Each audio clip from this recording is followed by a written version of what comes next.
काय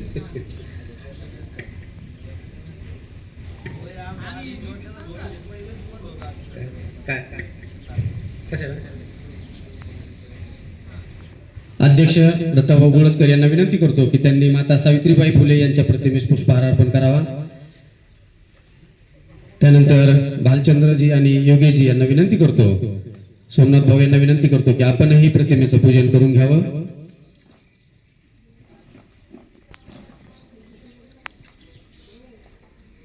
तो दुसरा हार आहे ना, दोन हार तो याला इकडे घाले।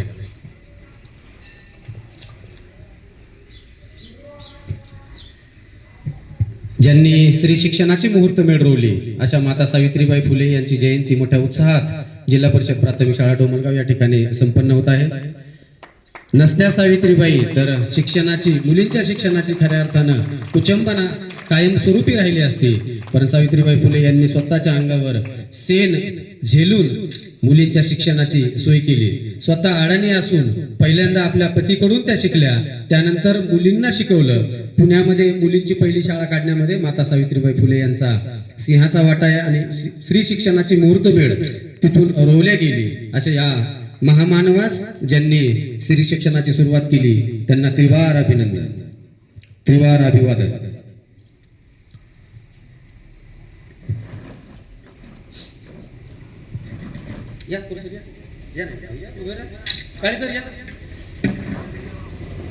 काही विद्यार्थ्यांनी स्वतःहून भाषणाची तयारी केलेली आहे।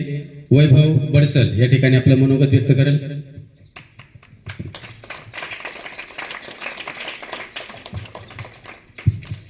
सन्माननीय व्यासपीठावरील मान्यवर व येथे जमलेल्या माझ्या बंधू आणि भगिनींनो, सर्वप्रथम सर्वांना क्रांतीज्योती सावित्रीबाई फुले यांच्या जयंती निमित्त खूप खूप शुभेच्छा।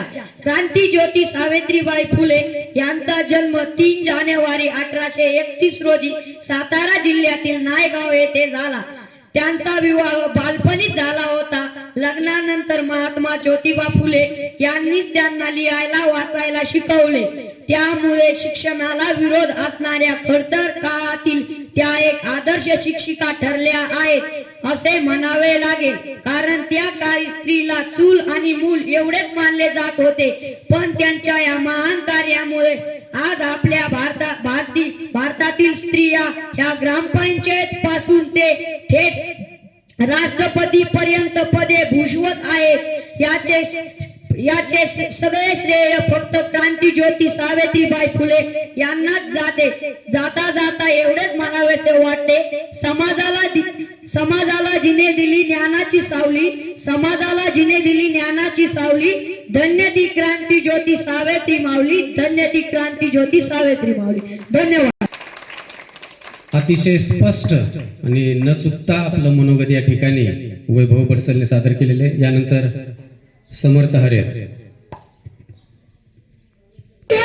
किती सोसले, किती भोगले, किती सोसले, तरीही तिने शिकवले, तरीही तिने शिकवले स्त्री शिक्षणाचे धडे, स्त्री शिक्षणाचे धडे पुढे तिच्या लेकींनी गिरवले, पुढे तिच्या लेकींनी गिरवले। अध्यक्ष महोदय, पूज्य गुरुजन वर्ग, माझ्या सर्व मित्रांनो, आज आपल्या समोर भारताच्या महिला शिक्षिका क्रांतीज्योती सावित्रीबाई फुले यांच्याविषयी मनोगत व्यक्त करत आहे। सावित्रीबाई फुले यांचा जन्म 3 जानेवारी 1831 मध्ये सातारा जिल्ह्यात नायगाव येथे झाला। त्यांचा विवाह वयाच्या अवघ्या 9व्या वर्षी झाला।